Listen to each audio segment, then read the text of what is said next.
we've had to move to online teaching in our university this semester, as with, I think, so many universities around the world. But I'm worried that because we've now put this in place, that this will become the new normal. I stand at my wife's bureau in our bedroom and work all day standing and Zooming.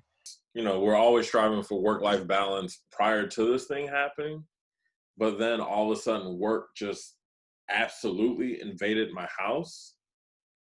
I think it reveals a lot about how social you fundamentally are, right? I mean, it's very hard to be at it in a remote kind of corner, like 10 hours in a day without going through the emotional ups and downs. And you realize how, you know, like how dependent you are on some of those like physical social interactions. And I can see students struggling with it a little bit because the actual social engagement that comes with study and with going to class is so important.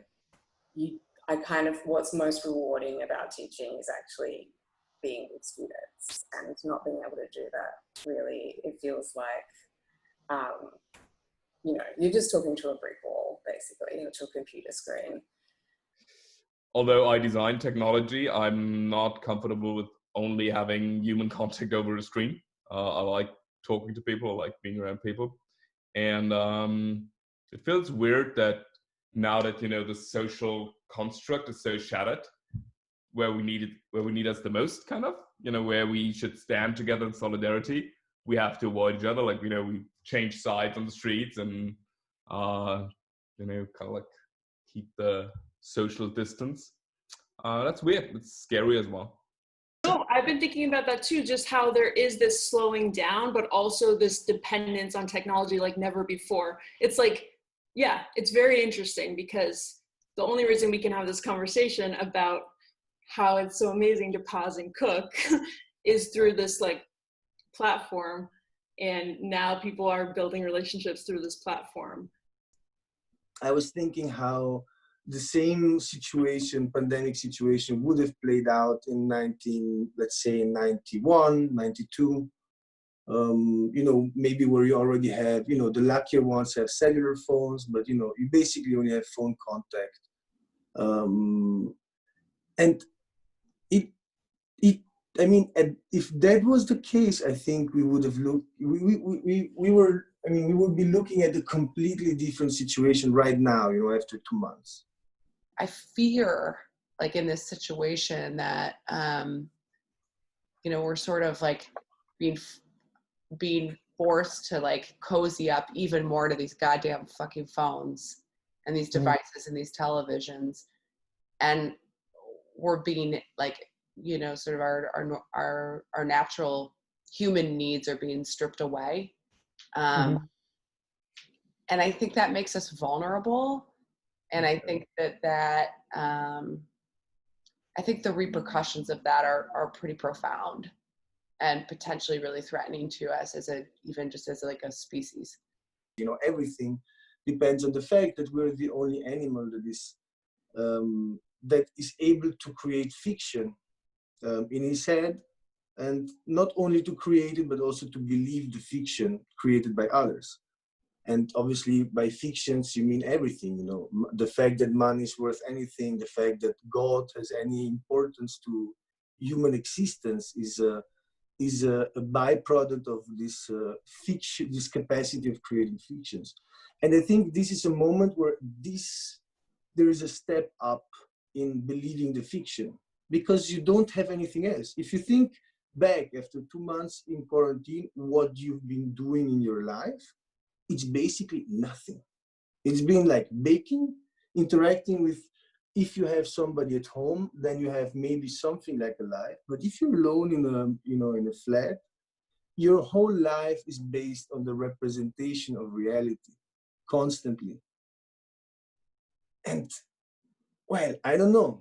I don't feel like that's like, again, that's not like the world that I want. I mean, it's inevitable, and I don't know the consequences of this.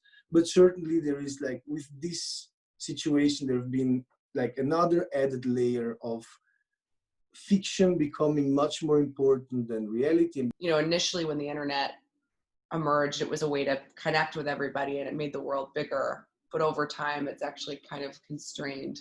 Technology, and insofar as technology actually anyway selectively surfaces news and social networks to you, I think it really makes you quite insensitive to what the issues really are.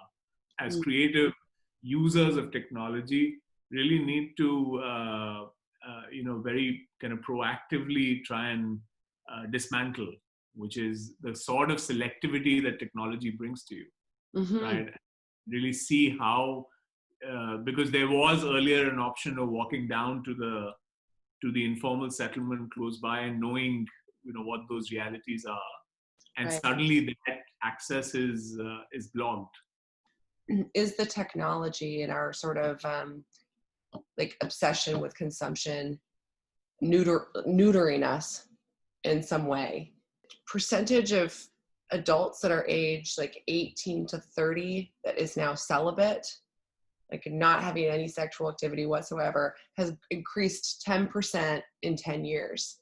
What does it mean if we're people that don't even have, we've actually lost the desire to do the things that are most essential to our existence, like procreate even, that is a really intense proposition. Oh, it's also not cool to be horny anymore, to be honest. I mean, but no, it's true. I mean, the Facebooks and the Apples and the Amazons of the world, I think it's happening already. We have them at home. We have the voice assistants at home. So we are observed all the time, but we are getting more benefit out of it. So if we see the benefit, I think I always thought about privacy like that. If we see the benefit on privacy, we don't care. Technology is part of the smart city, but to me, the smart city is the city that uses technology to enhance the capabilities and the possibilities of its residents. That's what a smart city is. It's not one that just wires up the city for data collection's sake. And we do have cities, Barcelona, Amsterdam, that have data sovereignty policies. Even though I think people are running after the technology at full speed, and this sort of reinforces our need to be connected, because this is like I was saying, it's almost like it's our only friend. At the same time, I hope that people also see the shortcomings of the digital connection and recognize that we still need to be together in person and how to use that time more meaningfully. I'm a big fan of what is called contact theory. Contact theory really simply says the more contact you have with people who are different to you, the more likely you are to be tolerant and even supporting of policies of greater interculturalism, integration, etc. The real challenge and excitement around that is to actually repurpose this technology that we have at our hands, to make those networks more inclusive, to be able to set, how do you reach out to these networks that are not part of the everyday social network that you and I inhabit?